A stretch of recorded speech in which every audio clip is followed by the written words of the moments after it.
नमस्कार, आपका स्वागत है। आपके साथ मैं हूं आयुष सूर्यवंशी। मध्य प्रदेश की राजनीति में ओबीसी यानी कि अन्य पिछड़ा वर्ग के आरक्षण का मुद्दा एक बार फिर से गर्मा गया है। इस मुद्दे की आग तो कई सालों से सुलग रही है, लेकिन उसमें ज्यादातर लपटें तब उठती हैं जब इस मुद्दे को लेकर राजनीतिक दलों को कोई चुनावी फायदा नजर आता है। इस बार भी वही हुआ। फौरी तौर पर इससे आने वाले समय में प्रदेश में होने वाले विधानसभा के 3 उपचुनाव और केंद्रीय मंत्री थावरचंद गहलोत के इस्तीफे से खाली होने वाली राज्यसभा सीट के उपचुनाव और साथ साथ खंडवा लोकसभा सीट के उपचुनाव से जोड़कर देखा जा रहा है। और इससे जुड़ी तैयारी 2023 के लंबे चुनाव की भी है। 2023 में विधानसभा चुनाव होगा। इसको लेकर अब राजनीतिक बयानबाजी शुरू हो गई है। श्रेय लेने के साथ साथ आरोप प्रत्यारोप का यहां पर सिलसिला दिख रहा है। और आज इसी मुद्दे पर हम बात करेंगे कि आखिर किस तरह से आरक्षण के मुद्दे पर सियासत गर्मा गई है।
जहां एक और ओबीसी आरक्षण को लेकर कांग्रेस हमलावर है, वहीं सीएम शिवराज सिंह भी एक्शन मोड में हैं। मुख्यमंत्री ने पार्टी के ओबीसी नेताओं के साथ बैठक की। इसमें पिछड़ा वर्ग के सांसद, विधायक और बीजेपी पिछड़ा वर्ग मोर्चा के पदाधिकारी भी शामिल हुए। आखिर आरक्षण को लेकर बीजेपी नेताओं का क्या कहना है, ये सुनते हैं। को 27% रिजर्वेशन जो कांग्रेस की सरकार ने दिया था, आदरणीय दिग्विजय सिंह जी के समय दिया था, कमलनाथ जी ने दिया था, उसको कोर्ट में चैलेंज किया था। लेकिन भारतीय जनता पार्टी की सरकार ने मध्य प्रदेश के ओबीसी वर्ग के दिए गए आरक्षण के विरोध में जो रिट पिटीशन की गई थी, उसमें सरकार का पक्ष रखने के लिए, ओबीसी को 27% रिजर्वेशन का पक्ष रखने के लिए ठीक से प्रस्तुतिकरण नहीं किया गया। इसी का परिणाम है कि हमारी ओबीसी की दिया गया 27% आरक्षण की रिट पिटीशन निरस्त होकर के 14% आरक्षण पर रखा गया है। कि भारतीय जनता पार्टी ओबीसी के लोगों का उपयोग तो करती है, लेकिन ओबीसी के लोगों का संरक्षण नहीं करती, उनके हितों का संरक्षण नहीं करती। ओबीसी विरोधी काम पूरी तरह से वो ओबीसी विरोधी मानसिकता का काम करती है। हर बार जब ओबीसी आरक्षण की बात हम लोग करते रहे, तब हमें लॉलीपॉप पकड़ाने का काम सरकार ने किया है। और जब हम सत्ता में आए 2018 में, तो हमने ये संकल्प। देखिए, कांग्रेस का तो काम ही विरोध करना है। उनकी कोई रीति नीति नहीं है, सिर्फ विरोध करना ही उनको आता है और उनको कुछ करना नहीं आता है। तो बयान आपने सुना। पूरे मामले पर कांग्रेस नेताओं ने सरकार पर जमकर हमला बोला। हाईकोर्ट में ठीक से पैरवी न करने का आरोप भी लगाया है और आरोप प्रत्यारोप का यही सिलसिला दिख रहा ओबीसी आरक्षण को लेकर। एक तरफ कांग्रेस कहती है कि सरकार ने ठीक ढंग से कोर्ट में पैरवी नहीं शुरू की है, जबकि बीजेपी का कहना है कि सिर्फ आरक्षण के बहाने कांग्रेस अपना वोट बैंक साधने की कोशिश कर रही है। ओबीसी को 27% रिजर्वेशन जो कांग्रेस की सरकार ने दिया था, आदरणीय दिग्विजय सिंह जी के समय दिया था, कमलनाथ जी ने दिया था, उसको कोर्ट में चैलेंज किया था। लेकिन भारतीय जनता पार्टी की सरकार ने मध्य प्रदेश के ओबीसी वर्ग के दिए गए आरक्षण के विरोध में जो रिट पिटीशन की गई थी उसमें सरकार का पक्ष रखने के लिए, ओबीसी को 27% रिजर्वेशन का पक्ष रखने के लिए ठीक से प्रस्तुतिकरण नहीं किया गया। इसी का परिणाम है कि हमारी ओबीसी की दिया गया 27% आरक्षण की रिट पिटीशन निरस्त होकर के 14% आरक्षण पर रखा गया है। कि भारतीय जनता पार्टी ओबीसी के लोगों का उपयोग तो करती है, लेकिन ओबीसी के लोगों का संरक्षण नहीं करती, उनके हितों का संरक्षण नहीं करती। ओबीसी विरोधी काम पूरी तरह से वो ओबीसी विरोधी मानसिकता का काम करती है। हर बार जब ओबीसी आरक्षण की बात हम लोग करते रहे, तब हमें लॉलीपॉप पकड़ाने का काम सरकार ने किया है। और जब हम सत्ता में आए 2018 में, तो हमने ये संकल्प लिया कि हम मध्य प्रदेश के पिछड़ों को 27% आरक्षण देंगे। वो आरक्षण हमने दिया। 15 महीने बाद ही जब सत्ता से हम चले गए, तब वापस उस आरक्षण को 14% करने की एक मुहिम, योजनाबद्ध मुहिम चलाई गई इस प्रदेश में। और इसी का नतीजा है, अगर हाई कोर्ट में सरकार और ये विशेष रूप से माननीय मुख्यमंत्री जी ओबीसी का पक्ष मजबूती से रखवाते सत्ता में रहते हुए, तो शायद ये 27% आरक्षण की मांग जो लगातार हम लोग करते रहे, वो शायद पूर्ण हो जाती। आरक्षण है बहाना, वोट बैंक है निशाना। आखिर ऐसा हम क्यों कह रहे हैं? इसके लिए प्रदेश की जातिगत समीकरण को भी समझना होगा कि प्रदेश में ओबीसी की आबादी जो है वो करीब 50% से ज्यादा है, और इसी वर्ग को साधने की कोशिश दोनों पार्टियां इस जुगत में है कि इस ओबीसी वर्ग को साधा जाए। और आने वाले विधानसभा के 3 उपचुनाव, राज्यसभा की 1 सीट खाली हुई है इसके उपचुनाव, और साथ साथ खंडवा लोकसभा सीट के उपचुनाव के लिए इसको साधा जाए, इस वर्ग को साधा जाए।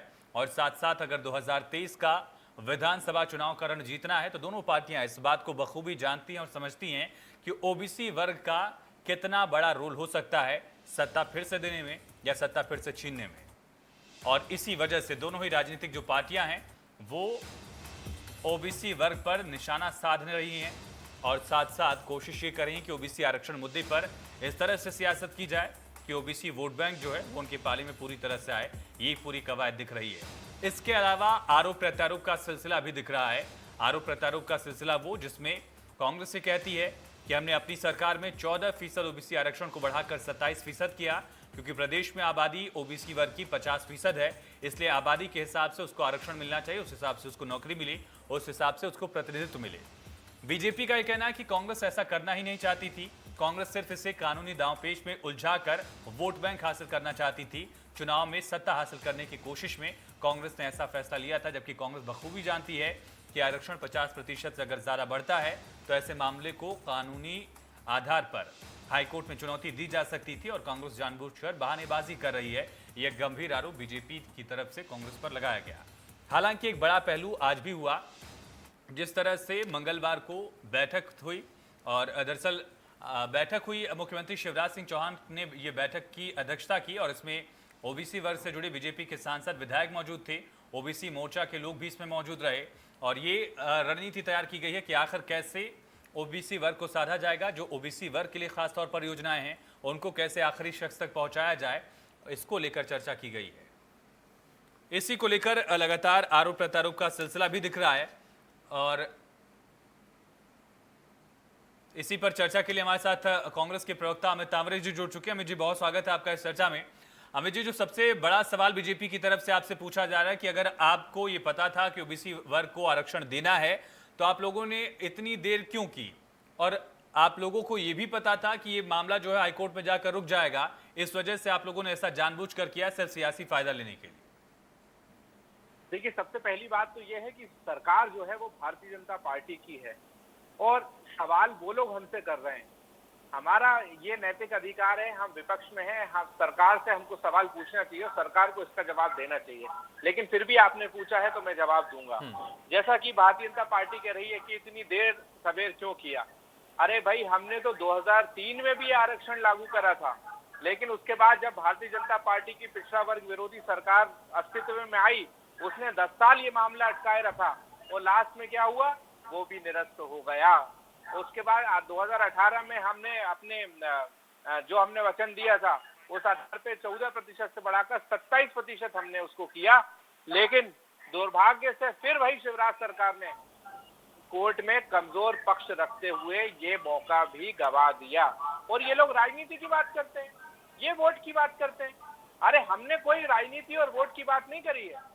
जब ये निर्णय आया तो किसने, कौन से मुख्यमंत्री ने अपने नेताओं की, सारे पिछड़ा वर्ग के नेताओं की बैठक बुलाई?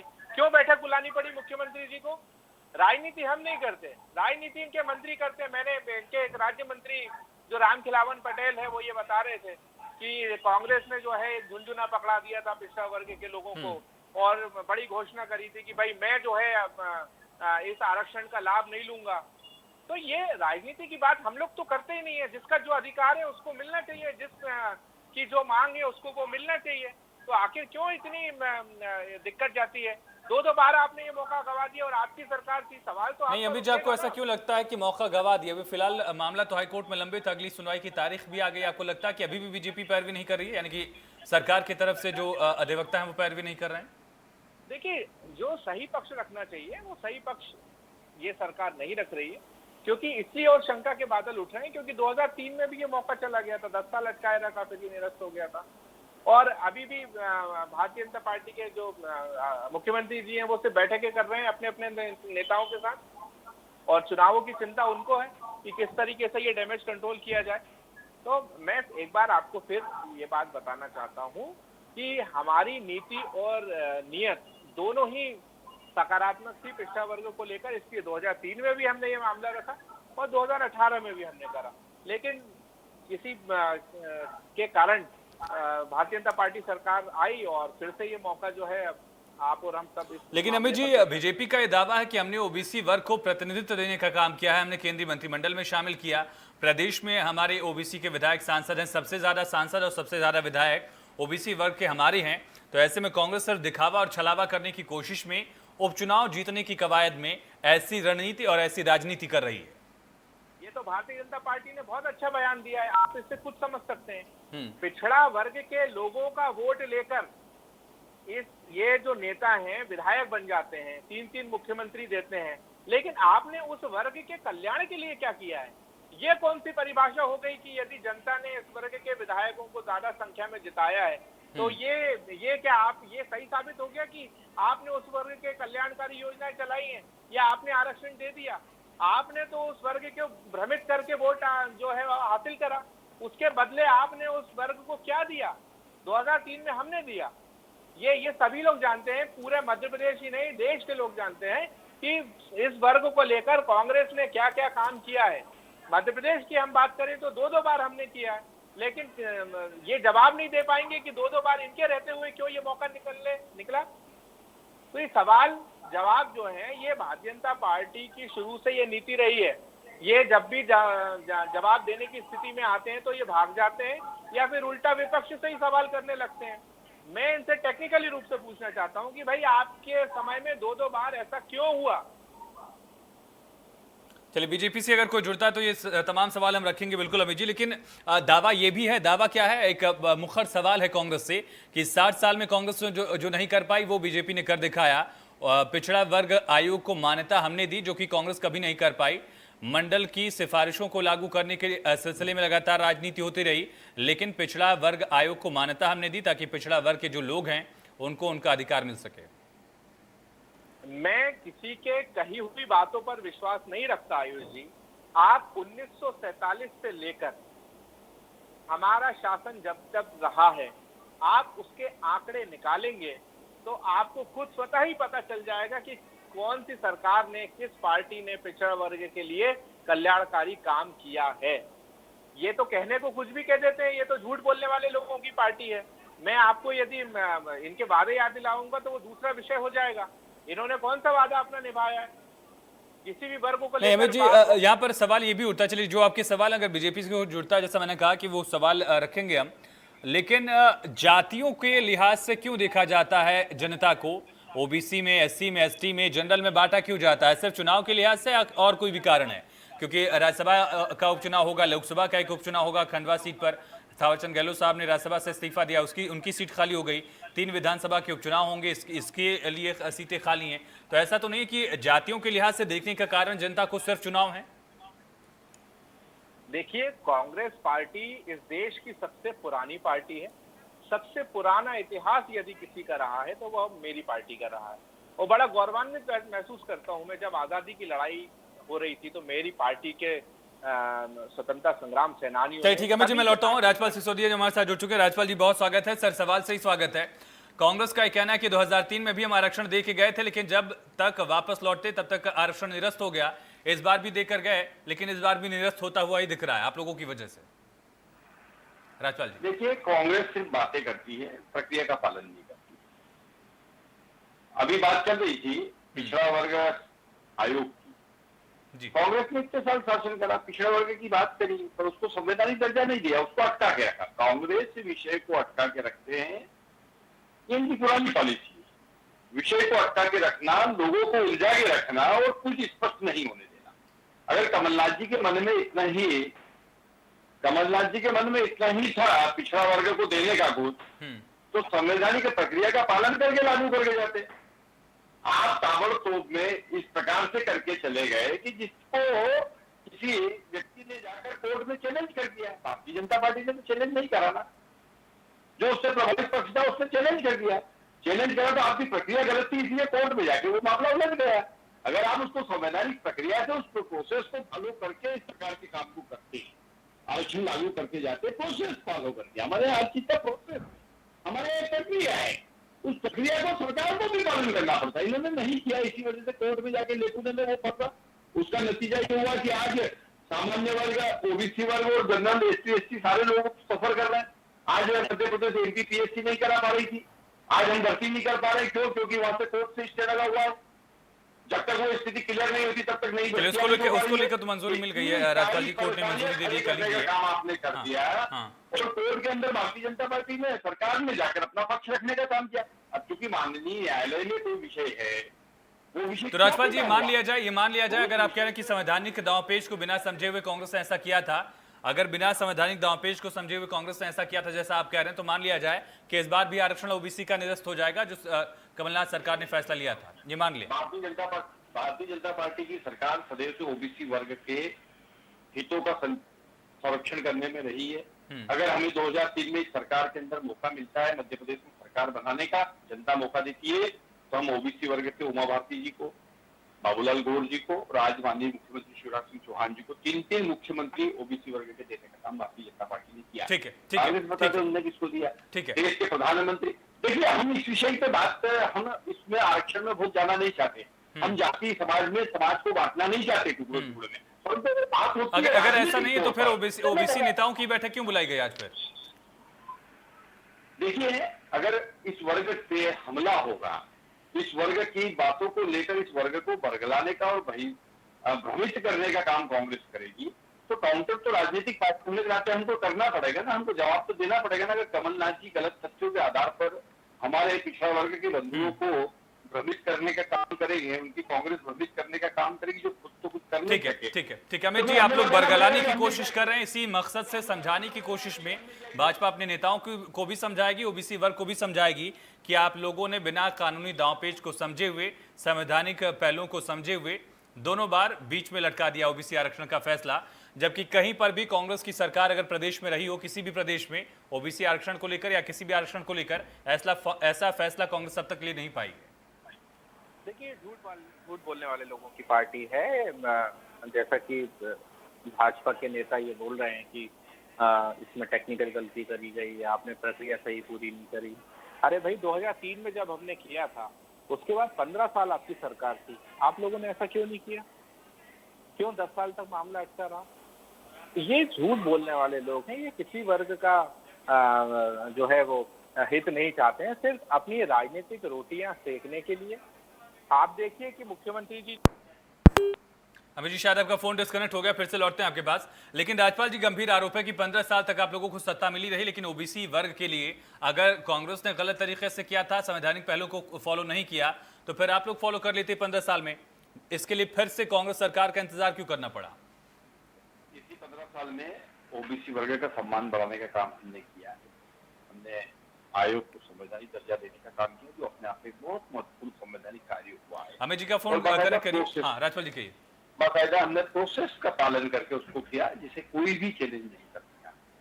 ये सिर्फ जब कमलनाथ जी को लग गया था कि वो सरकार से जा रहे, तो जाते जाते इस वर्ग को भ्रमित करने के लिए इस प्रकार से आधी अधूरी प्रक्रिया का पालन किए, इस प्रकार मध्यप्रदेश करते चले। और उसका नतीजा यह हो कि मामला कोर्ट में उलझ गया। हम कोर्ट में पक्ष रख रहे हैं, सरकार ओबीसी वर्ग। नहीं राज्यपाल जी, अगर ईडब्ल्यूएस का जो आरक्षण है, रिजर्वेशन है, ऐसा फैसला ले सकती है सरकार, वहां पर 50% से आरक्षण एक्सीड कर सकता है, तो न्यायालय में जो निर्णय आएगा उस हाँ। निर्णय को हम अक्षर से पालन करेंगे। और ओबीसी वर्ग की हम पूरी ताकत के साथ में पैरवी कर रहे हैं, उनके पक्ष को हम सरकार की तरफ से कोर्ट में रखवाने का काम कर रहे हैं।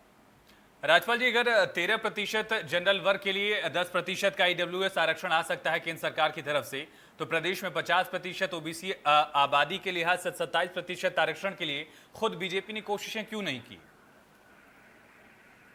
भारतीय जनता पार्टी ने अपना पक्ष रखने का काम किया है, माननीय न्यायालय ने, हमारी सरकार ने हमारा पक्ष रखने का काम किया। नहीं, वो तो तब करना पड़ा जब कांग्रेस ने आरक्षण का फैसला लागू किया और उसको चुनौती दी गई। बीजेपी ने अपने एंड से कोशिशें क्यों नहीं की कि जिस वर्ग की आबादी 50% है उसको 27% आरक्षण मिले?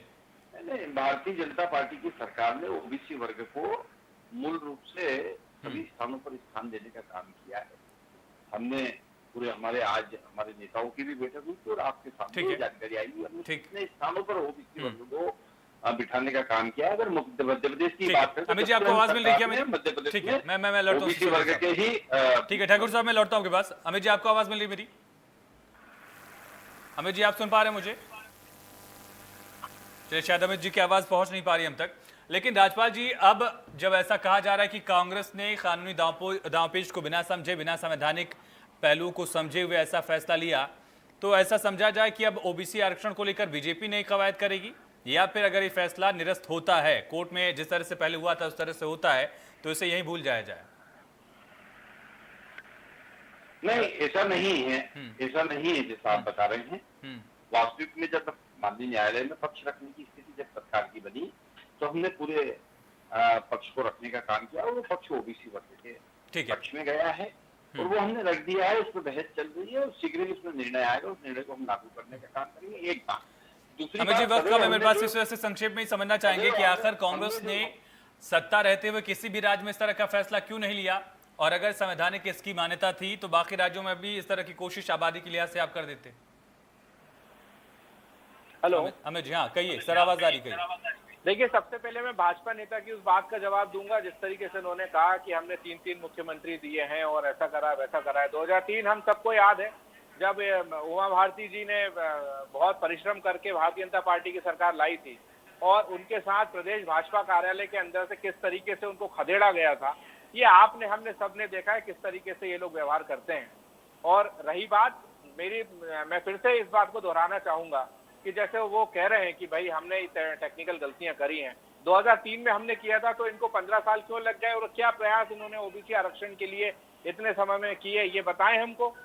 और रही बात कांग्रेस पार्टी की बात, आप देखिए जहां जहां रहे और मध्य प्रदेश में जब जब हम आए हैं और जो हमने जो वादे इस वर्ग से किए थे वो हमने पूरा। चलिए जी, फिर से डिस्कनेक्ट हो गया शायद फोन आपका।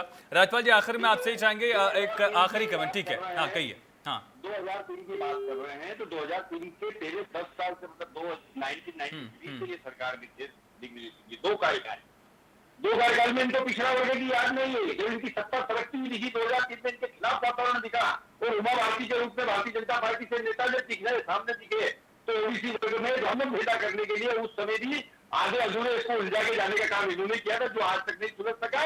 और जब अभी फिर कमलनाथ जी को जब बाहर का रास्ता देखने की स्थिति बनी थी तो जाते जाते फिर वो उलझा के चले गए। करना था तो जब समय मिलता है, अवसर मिलता है, तब करना चाहिए, तब ये करते नहीं है और जब सत्ता से बाहर हो जाते हैं तो उस वर्ग को भटकाने का काम। चलिए ठीक है, वक्त खत्म हो गया। राज्यपाल जी बहुत शुक्रिया इस चर्चा में जुड़ने के लिए। अमित तावरी जी आपका बहुत शुक्रिया इस चर्चा में शामिल होने के लिए। ओबीसी आरक्षण पर वार पलटवार का ये सिलसिला जारी है, लेकिन वार पलटवार क्या सिर्फ सियासी मकसद से हो रहा है, क्या सिर्फ चुनाव से हो रहा है? ये बड़ा सवाल इस वजह से भी क्योंकि कोर्ट में एक तरफ मामला लंबित है, दूसरी तरफ राजनीतिक सियासी दल जो हैं वो लगातार इस पर राजनीति करते हुए दिख रहे हैं, क्योंकि ओबीसी वर्ग की आबादी प्रदेश में करीब 50% है और ये वर्ग किसी भी राजनीतिक दल के लिए एक बड़ा डिसाइडिंग फैक्टर साबित हो सकता है, किसी भी चुनाव को पलटने में माहिर हो सकता है और इसकी अहमियत दोनों ही दल जानते हैं। फिलहाल चर्चा में इतना ही, खबरें लगातार जारी हैं, बने रहिए।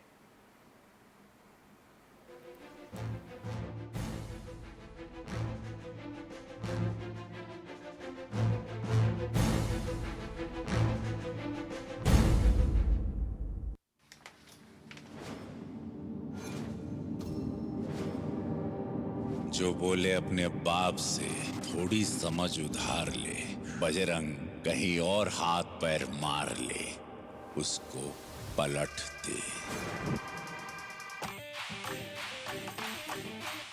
जो बोले बंदूक की गोली ना, मन्नू बेटा तू नाजुक और भोली, उसको पलट दे। जो बोले विकास और कितने मुक्के खाएगा, रे छोरे तुझसे ना हो पाएगा, उसको पलट दे।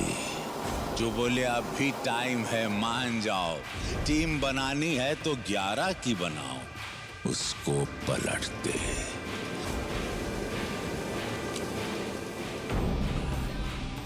जो बोले क्या ही कर पाएंगे, खाली हाथ वापस आएंगे, उनको पलट दे।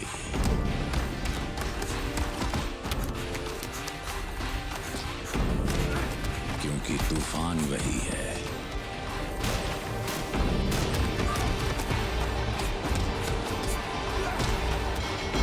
क्योंकि तूफान वही है जो सब पलट दे।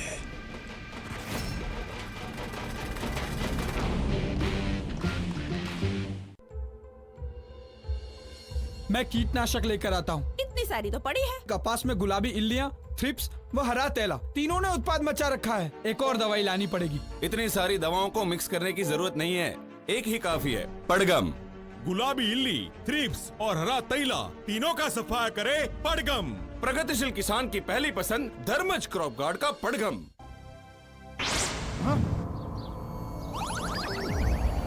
पेश है नई तकनीक से बना टेक्नो जेड। ये है आधुनिक जिंक ऑप्टिमम रिलीज टेक्नोलॉजी के साथ, जिससे फसलों को जरूरत के हिसाब से जिंक उपलब्ध होता है। स्मार्ट किसान बने, टेक्नो जेड ही चुने। ये क्या है?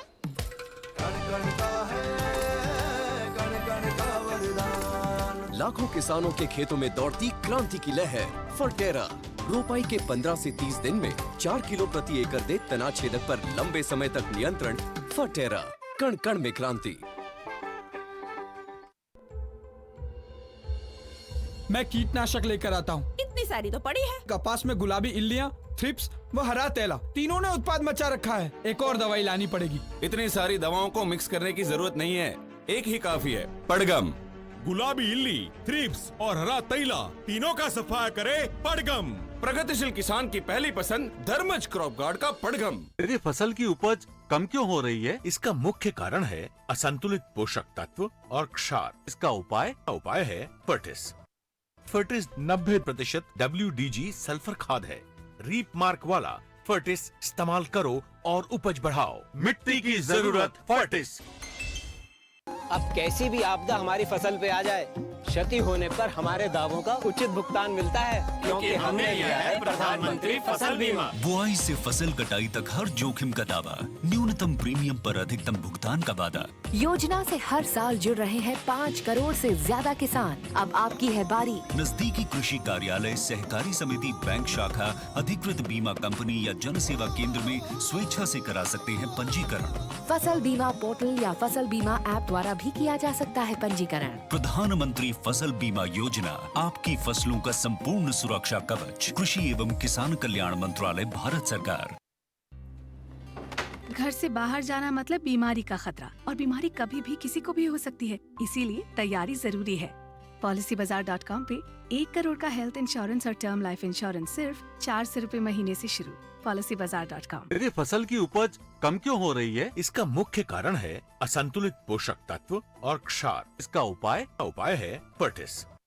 फर्टिस 90% WDG सल्फर खाद है। रीप मार्क वाला फर्टिस इस्तेमाल करो और उपज बढ़ाओ। मिट्टी की जरूरत फर्टिस। एक है दादी और एक है दादा, रोज सुनाएंगे कहानियाँ, ये इनका है वादा। ये कहानी है जंगल में रहने वाले एक कौवे की। जलपरी, एलियंस, जादूगर और जिन्नात, जंगल के किस्से, राजा रानी की बात।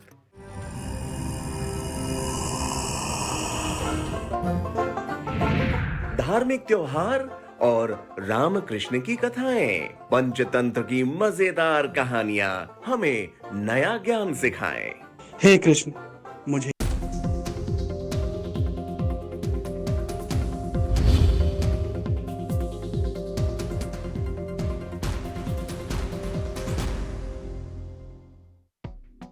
बड़ी खबर के सह प्रायोजक हैं doctor ortho Ayurvedic oil and capsule, जोड़ों के दर्द की बेजोड़ दवा। जनसंख्या नियंत्रण कानून पर बहस के बीच सीएम भूपेश का बड़ा बयान, कहा बीजेपी ने ही किया था नसबंदी का विरोध, कानून नहीं किसी समस्या का हल, जागरूकता है जरूरी।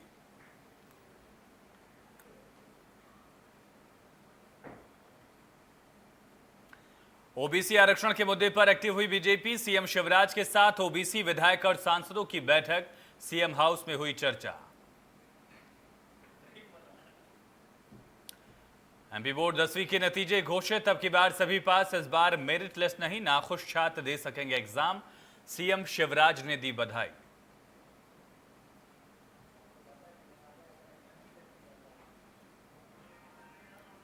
लंबे अरसे बाद स्कूलों में लौटेगी